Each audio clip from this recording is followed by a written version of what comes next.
Bem-vindos a mais uma aula do Escola Bíblica do podcast do projeto Orais Sem Cessar. Eu sou Michele Monaretti. Nós estamos estudando o livro de Atos. Hoje nós vamos falar da terceira viagem missionária de Paulo. O livro tem sido assim cativante, né? Eu não sei para quem tem acompanhado as aulas, mas cada detalhe maravilhoso. Eu tenho aprendido muito com o estudo do livro de Atos. Antes de começar a aula de hoje, só quero lembrar, se for o seu primeiro contato com o Projeto Orais Sem Cessar, eu vou te convidar a conhecer a Escola Bíblica, as orações da palavra, do livro de Salmos até Cantares, no site www.projetoraissemcessar.com ou nas nossas páginas sociais, como Facebook e Instagram, e vir orar e aprender a palavra comigo toda semana. Bem, nós já vimos aí, né, o início ali saindo de Antioquia, a primeira viagem missionária de Paulo, onde ele ficou aí uns dois anos e pouco. Depois, na aula passada, nós vimos a segunda viagem missionária de Paulo, né, onde ele passou ali em Atenas, Corinto. E hoje nós vamos dar uma ênfase mais em Éfeso. Como a gente sabe, como a gente tem falado aí nas aulas, Paulo foi desde o início, né, ali comissionado pelo Espírito Santo para evangelizar os povos gentios, né, os gentios, os não judeus, aqueles que ainda não conheciam as leis judaicas, que não conheciam o Senhor Jesus, né? E como sempre, o Espírito Santo tem razão, né? Não havia ali nenhum outro que desempenharia tão bem esse papel, né?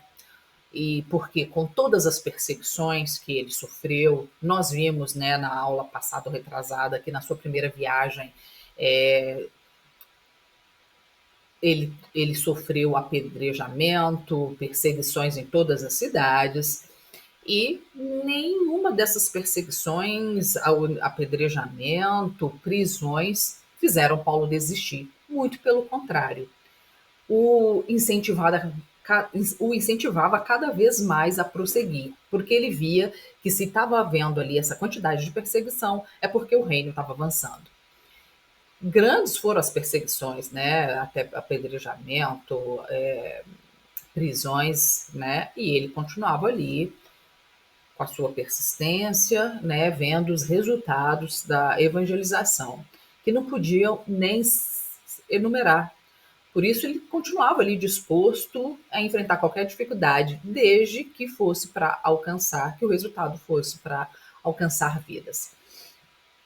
Então, Paulo se dispõe, né, à terceira viagem missionária, que seria, na verdade, a última. Está escrito assim na palavra que saiu atravessando sucessivamente a região da Galácia e Frígia, confirmando todos os discípulos. Paulo iria cumprir sua promessa. E, claro, o seu próprio desejo de sair em Éfeso novamente, né, em sua segunda viagem missionária, conforme a gente leu ali no livro de Atos 18, 21, Paulo se despediu, né, ali de Éfeso, das pessoas dizendo o seguinte: se Deus quiser, voltarei para vós outros, né? E foi nessa cidade que Paulo teria ali uma das mais proveitosas fases da sua missão, que seria fundar ali uma forte e grande igreja. E seguindo viagem, Paulo ainda visitaria, depois de Éfeso, partes da Macedônia, Corinto, na Grécia, de onde, segundo a tradição, né, os estudiosos, ele escreveria ali a sua carta aos romanos. Seguiria depois para Troade, cidade em que ressuscitou um jovem por nome Eutico. De lá prosseguiriam para Mileto, de onde mandaria chamar os presbíteros da igreja em Éfeso, e teria ali com eles culto, se despediria da igreja para regressar a Jerusalém. De Mileto, Paulo seguiria para a cidade de Tiro, onde ficaria ali por uma semana. De Tiro, ele iria para Cesareia, hospedando na casa de Filipe. De Cesareia, ele foi para Jerusalém, onde foi preso enquanto adorava no templo. E na descrição da terceira viagem de Paulo, né, Lucas descreve essa terceira viagem começando ali com a aparição de Apolo, descrevendo ali, né, no livro de Atos, a aparição de Apolo, um judeu alexandrino versado nas escrituras do Antigo Testamento e também na história de Jesus, né, falando ali na sinagoga. Mas ele só conhecia o batismo de João. Então, Áquila e Priscila lhe apresentaram, lhe ensinaram o caminho do Senhor, né, com mais precisão, conforme eles mesmos haviam recebido do apóstolo Paulo.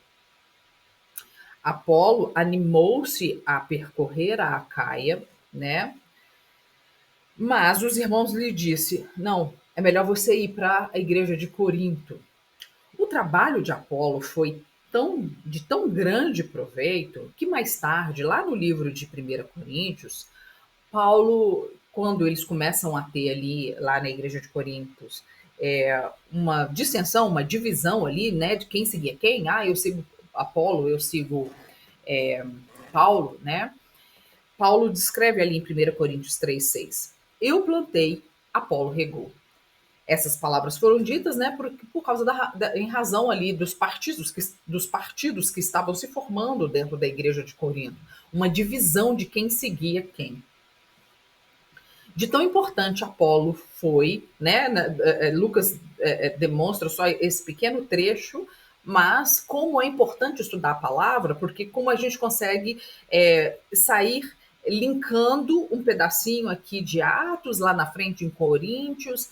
Então, Atos foi um livro assim que é de grandes detalhes, né? De grandes, vamos chamar de mechas, assim, você estuda essa que é conectada com aquela. Por isso eu estou estudando, nós estamos estudando o livro de Atos em pequenos trechos para que a gente consiga fazer essas conexões, né? Como a gente fez agora com Apolo.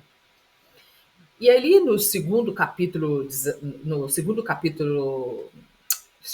de acordo com o capítulo 19, né, já logo ali no início, quando começa a falar mesmo ali da terceira viagem do apóstolo Paulo, Lucas mostra que Éfeso já tinha sido alcançada pelo evangelho bem antes da visita de Paulo.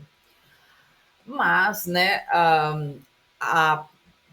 Paulo apenas completou ali a obra que já tinha sido iniciada. Ele se encontra ali com alguns discípulos, né, de João Batista, que haviam crido, né, se arrependido através da mensagem pregada por João Batista.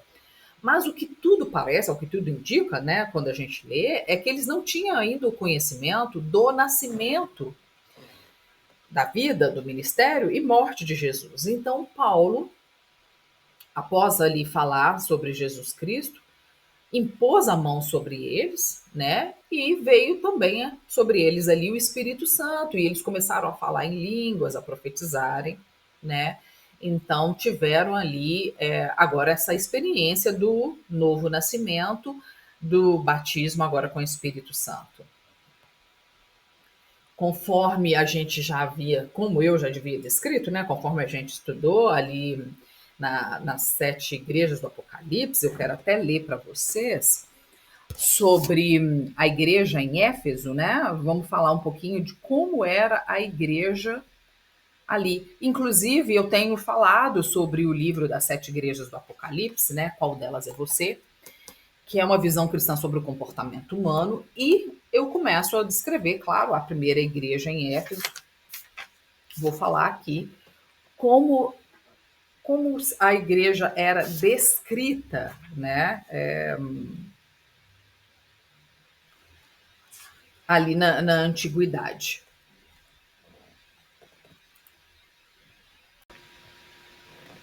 Bem, como eu falei, eu vou replicar o que eu consegui pesquisar, né, sobre a cidade de Éfeso e seus habitantes.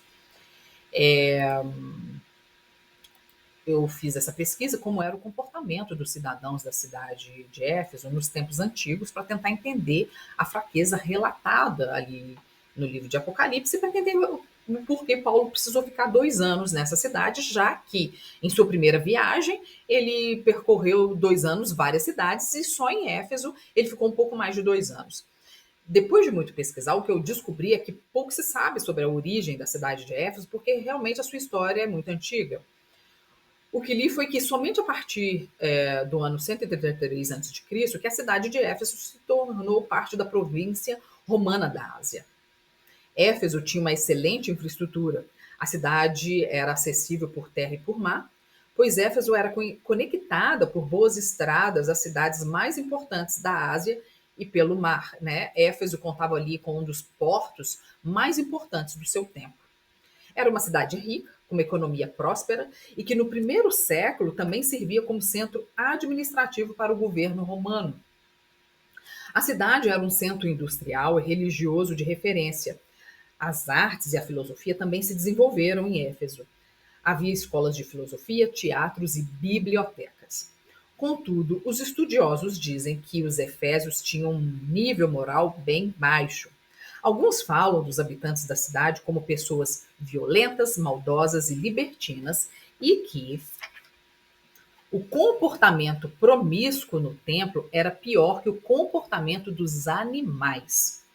Eu não consegui maiores detalhes sobre o comportamento maldoso e violento dos habitantes da cidade de Éfeso, mas, tendo como base as instruções feitas pelo apóstolo Paulo na carta enviada aos Efésios, podemos concluir que faltava amor entre os seus habitantes. Pois já no primeiro capítulo, Paulo agradece a Deus pela transformação que a fé em Jesus fez no meio da igreja, né? Porque está escrito assim: por isso também eu, tendo ouvido a fé que há entre vós, no Senhor Jesus, e o amor para com todos os santos. Então ele fala que depois que eles tinham fé em Jesus, eles começaram a ter amor uns aos outros, o que mostra que claramente faltava amor entre a igreja. No capítulo 2, Paulo destaca lá do livro de Éfeso, né? Falando sobre ira, né? Eles eram de fácil temperamento forte. Está escrito assim: nós todos andamos outrora segundo as inclinações da nossa carne, fazendo a vontade da carne e dos pensamentos, e éramos por natureza filhos da ira, como também os demais. No capítulo 3, ele continua falando que estava orando de joelhos, né, a Deus e ao Senhor Jesus, porque através da fé eles fossem arraigados e alicerçados em amor. Então, novamente mostra que eles faltava amor entre os cidadãos de Éfeso. No capítulo 4, Paulo faz observação sobre a falta de humildade, mansidão, longanimidade. Está escrito assim: rogo-vos, pois eu, prisioneiro no Senhor, que andeis de modo digno da vocação a que fostes chamados, com toda humildade e mansidão, com longanimidade, suportando-vos uns aos outros em amor. Continua nesse capítulo 4 falando: irai-vos e não pequeis, não se põe o sol sobre a vossa ira, nem deis lugar ao diabo. Longe de vós toda amargura e cólera, ira e gritaria e blasfêmias, e bem assim toda malícia. Então, conforme tá na página 95 para quem quer, já tem o livro e quiser dar uma olhada. Então, conforme a gente pôde ver ali, né, na própria carta que Paulo escreveu aos Efésios, estava claramente lhe faltava, era um comportamento maligno, sem amor, sem caridade ao próximo. Paulo, então, teria um grande desafio ali, né? Além desse comportamento maldoso dos Efésios, ainda tinha o problema da idolatria. A palavra fala que durante 3 meses, Paulo se ensinou na sinagoga, tentando alcançar ali, como sempre, os judeus, né? Primeiro, eles sempre partiam para os judeus. E por 2 anos ele ensinou na escola de Tirano, né? Conforme nós lemos no capítulo 19, dos versos 8 ao 12. Durante 3 meses, Paulo frequentou a sinagoga, onde falava ousadamente, dissertando e persuadindo com respeito, né, ao reino de Deus. Visto que alguns deles se mostraram empedernidos, eu esqueci da palavra, e descrentes, falando mal do caminho diante da multidão, Paulo, apartando-se deles, separou os discípulos, passando a discorrer diariamente agora na escola de Tirano. Durou isso por espaço de 2 anos, dando ensejo a todos os habitantes da Ásia, né, que ouvissem a palavra do Senhor, tanto judeus como gregos. E Deus, pelas mãos de Paulo, fazia milagres extraordinários, a ponto de levarem aos os enfermos lenços e aventais de uso pessoal de Paulo, diante dos quais as enfermidades fugiam das suas vítimas e os espíritos malignos se retiravam. Durante o tempo que Paulo esteve em Éfeso, seu ministério foi de milagres, o que justifica o êxito da sua missão naquele local, né? Sem os milagres, o resultado, com certeza, claramente, teria sido outro, né? Mas parece que o Senhor estava realmente particularmente interessado em estabelecer o seu evangelho naquele local. Nós vemos que o Senhor tinha motivos, né, para as operações que Paulo fez ali. Claro que entre eles, primeiro era derrotar ali a ação de Satanás, libertar as pessoas, né, que estavam prisioneiras dele. Como a gente acabou de ler, quantas pessoas foram curadas, né? Ali Paulo precisou exercer um ministério de cura e de libertação entre as pessoas. Até quem não podia estar presente nas reuniões, que não podia estar ali na escola de Tirano, né, nos lugares que eles estavam ensinando, as pessoas levavam, né? Às vezes tinha gente distante, em outras cidades, em outras localidades, né? Então, quem podia ir, os parentes, os amigos, levavam, né, aos enfermos lenços, aventais de uso pessoal de Paulo, né? Conforme a gente leu, as enfermidades fugiam das vítimas, os espíritos malignos se retiravam. Um dos intuitos, né, além da operação de milagre do Senhor ali, na operação da cidade de Éfeso, era, claro, propagar o evangelho, né, porque Paulo não era conhecido ali naquela cidade, de modo que foi necessário uma demonstração do poder sobrenatural do Senhor, confirmando tudo que Paulo pregava, para que Paulo não fosse visto como mais um dos inúmeros mestres, né, de religião, ou filósofo, ou os mágicos, né, que perambulavam pelas ruas ali de Éfeso. Para mim, uma das minhas preferidas ações de Paulo ali foi, né, desmascarar os impostores.